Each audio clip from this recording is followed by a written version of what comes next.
Hey, welcome back. It's Bailey and Southside Rock 100.5 in the studio. WWE superstar and star of Sharknado 4, Seth Rollins. Fantastic job last night, Seth. Did you get a chance to watch it? Did I? Of course. All right. Multiple times, I take it. Oh, my God. Steve doesn't get it. He doesn't understand the franchise.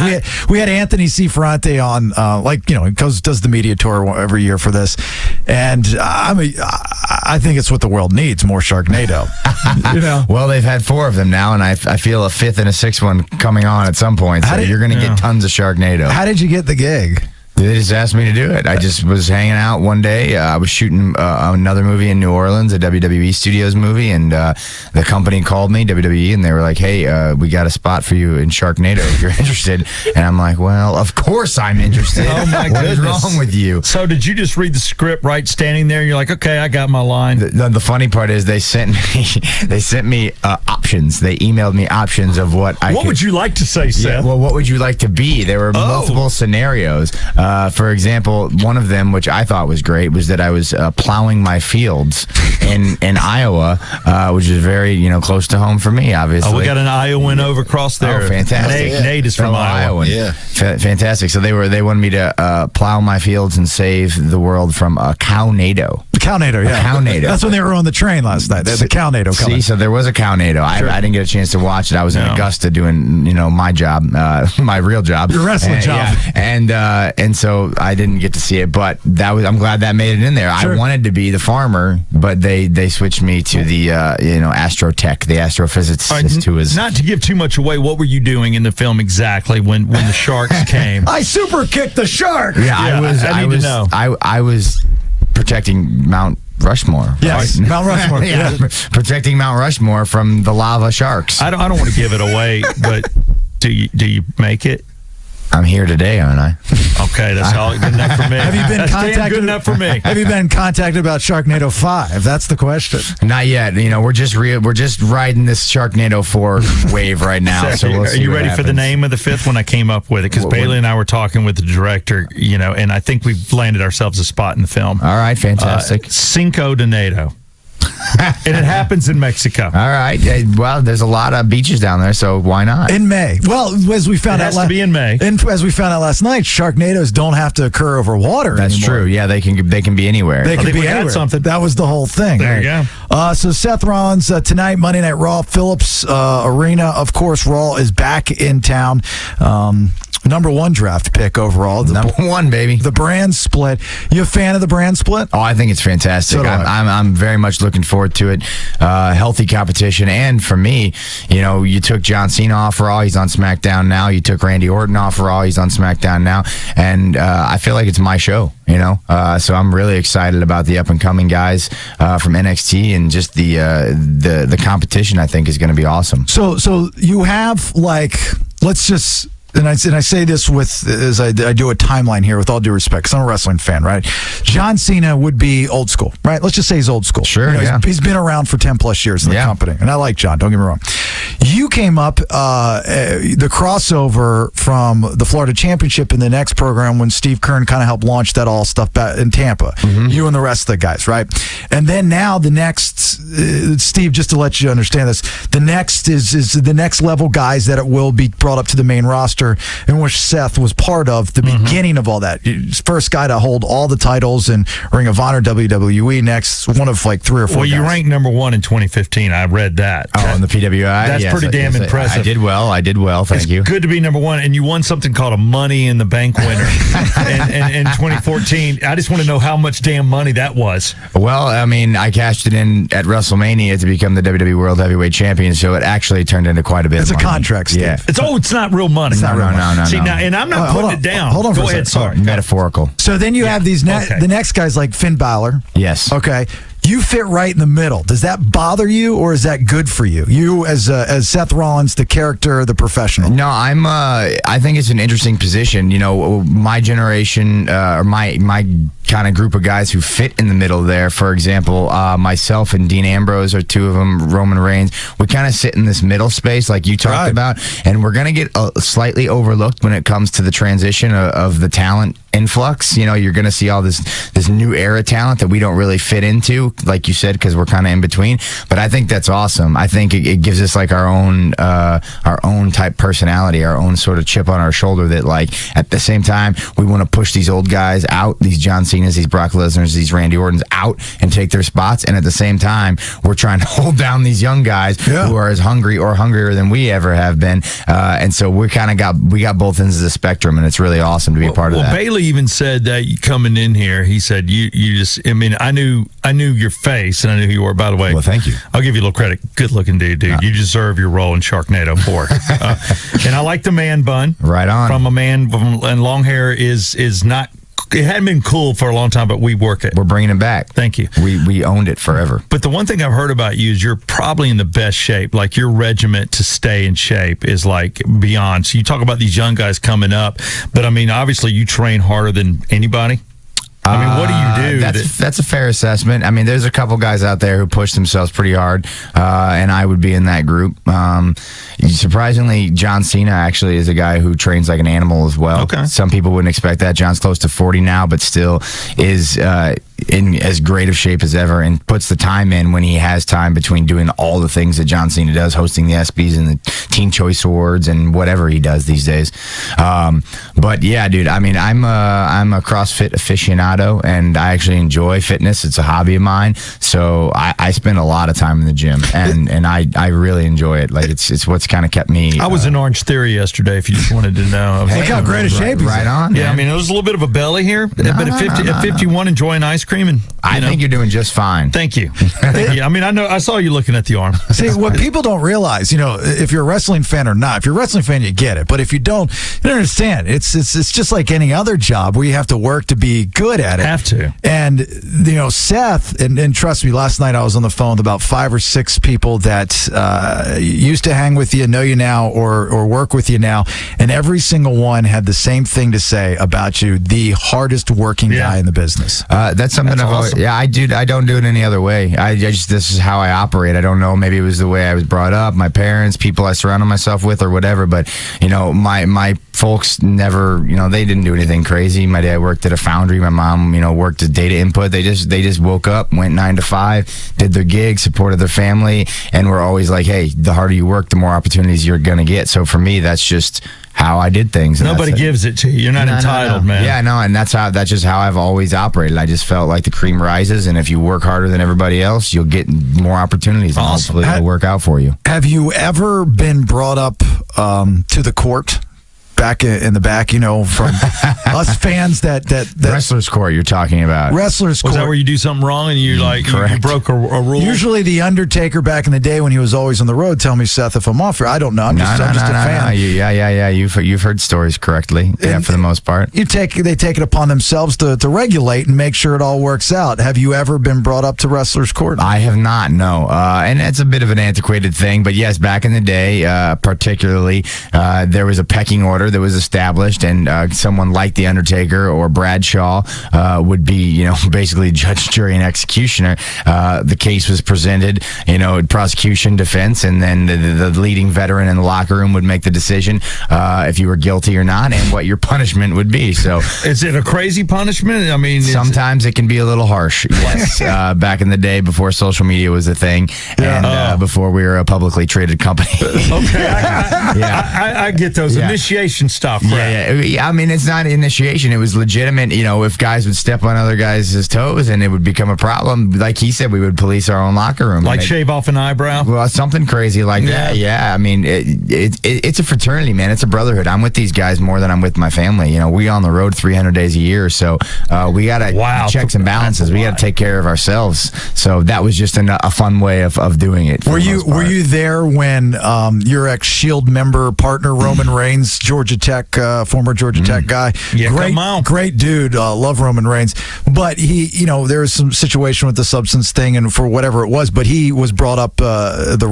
wrestler's court, right? From what I understand, were you a part of that? Or did you? No, that's misunderstood. Roman addressed the locker room. He addressed the locker room just as a locker room leader. He was a guy who wanted to talk to everybody about the situation. That was not a wrestler's court situation at all. That the wrestler's court thing is more of a lighthearted affair. This this was, that's strictly a professional thing, and between him and the company. That's like if you're in the ring with somebody and the guy's working a little too stiff, and you got to say, "Hey, look, guys, can you talk to this dude? He is just being a total ass jack in the ring. Is it stuff like that?" Right? Not even that. It's sillier stuff, like he sat in my seat at catering or something like that. Like you can't do that. It's exactly. You're damn right. You can't park in the Undertaker's spot. You know what I'm saying? It's the same way when food comes in here, free food. The interns know. Wait till the host get over there. When we eat, then you eat. It's silly stuff like that. Yeah, it's a very lighthearted affair. It was never meant to be taken completely serious. Can we rip off? Can we do gimmick infringement and do we'll do radio host court?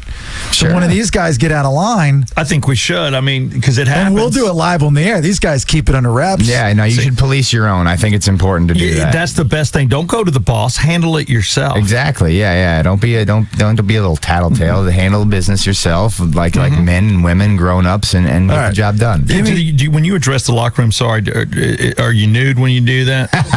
Yeah, they're all naked. No one's naked. Because I don't want anybody dressing me naked. I can't take this serious. I can't take it serious. John, can you guys hang out another segment, right? Yeah, you ain't got nowhere to go. Okay, cool. Seth Rollins is going to hang out with us Monday. Seth Rollins, you got nowhere to be. He just wants sleep. It's not like he has to go back out on the road or anything. Not like he has to work. Monday Night Raw tonight, Phillips Arena tickets, Ticketmaster.com. More with Seth here in just a minute. Give us a sec. It's Bailey and Southside Rock 100.5. WWE superstar Seth Rollins, and also the star of Sharknado 4, The Fourth Awakens.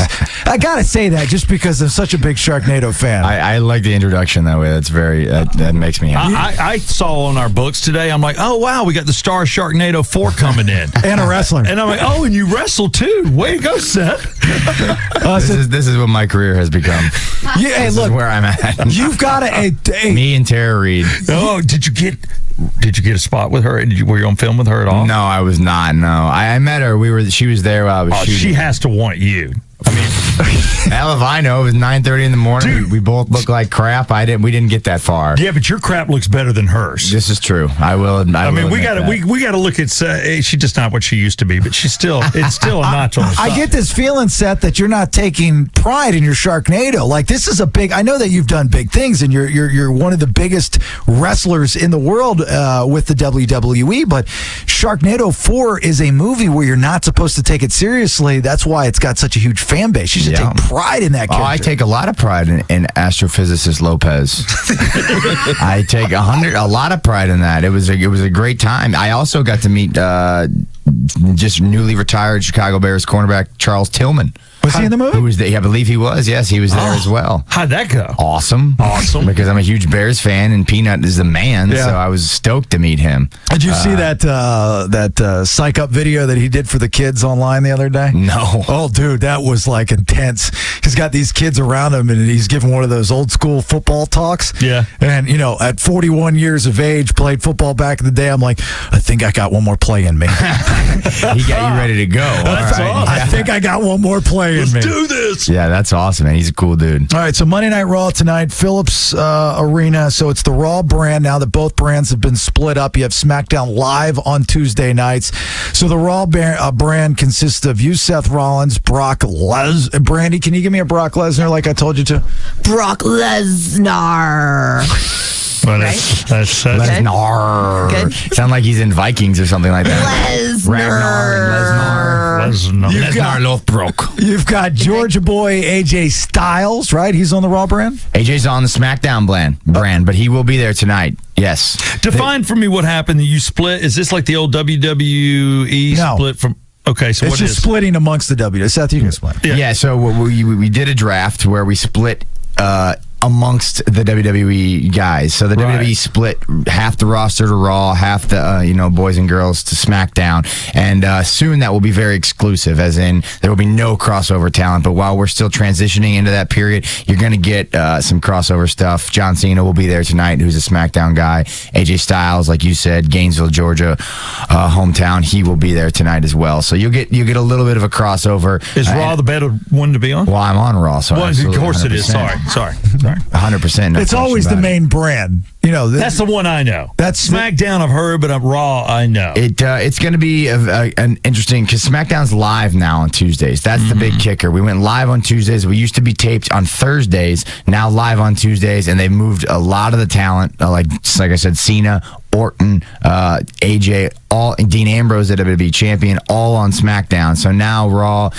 Hopefully, the idea is that they're going to be competing and pushing each other to see, kind of who's the better show. And there'll be a new belt for Raw, awesome. right? Universal. Yes, WWE Universal Championship, which will be decided at SummerSlam between myself and new Raw draftee Finn Balor. Yeah, I say you kick his butt, man. I plan on it. No, you'll win that. He'll win that because here's how. I say get the belt. When in doubt, get the belt. Here's how it'll work. It'll be Seth will be one of. I'm your new manager. Few guys to hold the Ring of Honor Championship, the next championship. You're the first next champion, right? First NXT champion. NXT champion.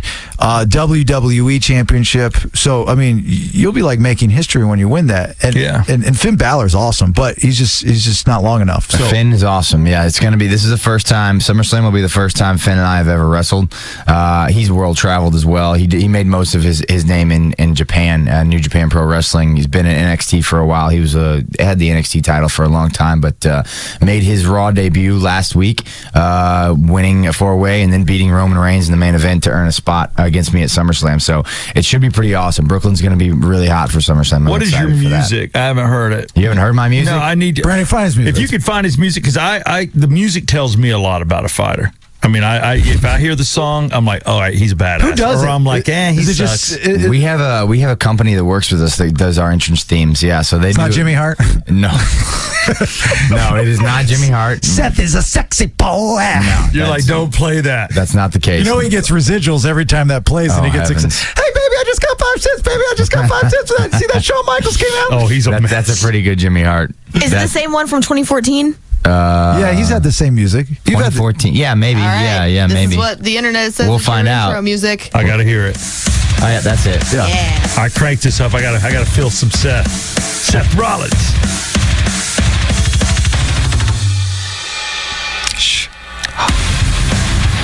That's good. Yeah. And that's pretty badass. That's kind of like the old Shield music. They just intensified it, right? No, that's my own thing. Roman's still running with the Shield music. Okay, Roman's got he's got the Shield music. I got my own thing now. Did you guys win? Okay, so Steve, again, let me explain this to you so you understand what Seth and I are I'm about just glad to see he's not tatted up. You're not tatted up, bro. I have a couple tattoos, but nothing major. Well placed. They mean something. I would say so, yeah. Oh, he's got a lower back tattoo. Make fun of him.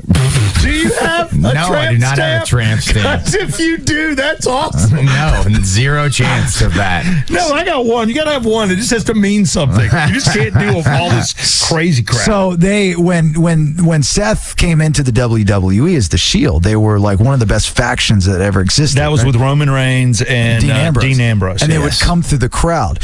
So when you came through the crowd, you had to have had one crazy fan story of grabbing you or wanting to punch you because you guys had a lot of heat. When you came out. Surprisingly, they didn't mess with me and Dean that much. They messed with Roman a lot, which was a terrible idea. Roman is clearly the largest of the three. And he gets pissed. Roman is 6'3". He's 270 pounds. He's Samoan. Like, he's gonna hurt you. You know what I'm saying? Like, he's the wrong person to grab. But for whatever reason, people would mess with him or get in his way or whatever it was. What would they do?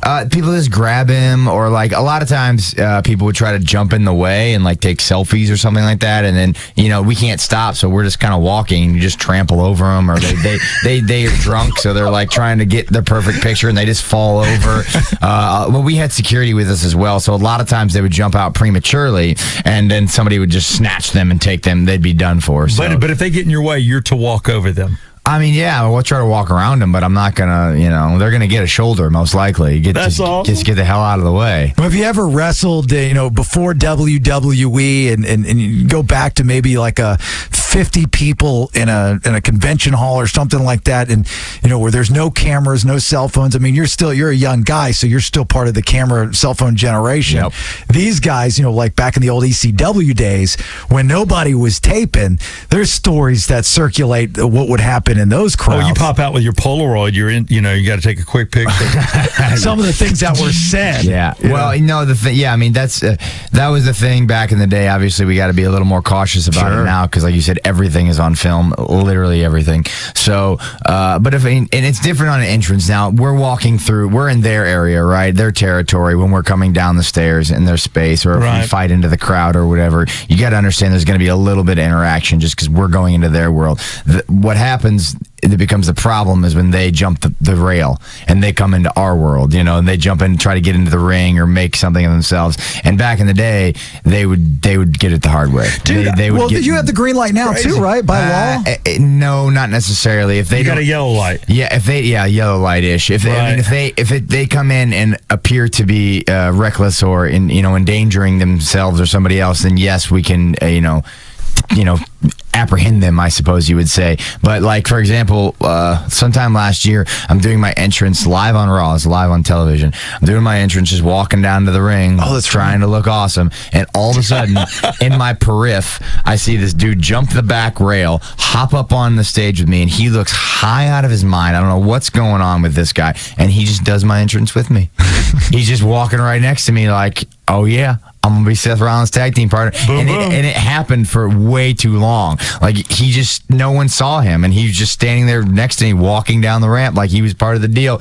And, like, he didn't make a move to, like, come at me, so I stared at him for a second, and then I just pretended like he wasn't there. And then eventually, somebody, security got to him, but it took an extra second. Like, I was like, anybody gonna handle this guy? There was like back-to-back when that happened, and like within a week later, something, it was with Jericho or Dean Ambrose. There was another incident that happened too. Roman had there was somebody threw like a fake briefcase in the ring and hit him in the head. Yes, that was it. And then there was another incident with somebody jumping the rail on him, but he didn't. They got in the ring, I think, but didn't quite get to him or something like that. Along those lines happened. Dude, people are nuts when they drink too much. Back in God, this is the late 90s, the NWO days. Like, I was there at Bash at the Beach, Daytona, right? Oh, really? Mean Gene was my neighbor. Oh, all right. So he hooked it up with some tickets, right? Yeah. You could see me top left-hand corner, when Hogan goes heel, right? So anyway, it was spring break in Panama City. Sometime later, NWO existed. And MTV was there. Yep. And Nash, Waltman, Six, and Scott Hall were up on stage doing one of these dumb MTV games. And some kid kept throwing M&Ms at him. Oh, no. And they jump off stage, and they're running after this kid, and I get in the way. This is before I got in the business or anything. I didn't know any of them at the time. And I get in the way. I thought it was funny. I thought it was a goof. I was a wrestling fan. I was like, I saw wrestling, So I get in the way to stop them. I've never seen a hurt put on somebody so bad. Nash picked him up, powerbombed him, real life powerbombed him on the sand, and then came over and handed it to the kid. And I was the guy that stopped the guy. Dude. I thought it was all make-believe. No, dude. I mean, I've heard that story before. That's very interesting. I was actually. there. I was the guy. That's very interesting. Yeah, Scott and Kevin are two large, and then back in the day, athletic individuals. Yeah. So you didn't want to mess with them, and they had short tempers. So I get it. I mean, I get it. You know what I mean? You can't poke a bear and not expect That's a big bear. I went to high school with wrestling number 2, son. That's all I got. And you know what he used to tell me? He's like, yeah, man, when your dad's wrestling number 2, you don't piss him off. Because I don't want spanking from my dad. All right, well, look, Seth, great guest. I also want to mention this because back in Iowa, you have your wrestling academy. Yes, Black and Brave Wrestling Academy.com. You can check out all of our apparel at blackandbraveapparel.com as well. So with your old partner, right? Yeah, my old guy I broke in with, Merrick Brave. We run a wrestling school. So for anybody interested, hop on the website and check it out. We run like basically a beginner's course for pro wrestling. So 3-month kind of crash course if you're ever interested in getting in the business and you're from the Midwest. I mean, we have people from all over the world that have come, but what I did was open it up for people in the Midwest, kind of to be able to, get there and learn the right way and have a good in and someone to teach you, how to take care of yourself. Is there an age you shouldn't start? I mean, we don't only take adults 18 and up. So 51. If you wanna, there's no limit. Like being 51, can I come in, bro? 100%. Boom, let's do this. Hey, look, Dallas Page didn't start till he was in his late 30s. So damn right. I mean, you could set a new precedent. Don't Stop Believing's my entrance music, There man. you I'm go. ready. Journey ready. You're ready to go. Seth, thank you for coming in, man. You're a great guest. Awesome. Thanks for dude. having us. Yes, appreciate it, man. Raw tonight, Phillips Arena, Ticketmaster.com. And don't forget the replay of Sharknado 4 on Sci-Fi. Make sure you watch Seth there. All right, thanks again, brother. Thank you. Appreciate you. Headlines.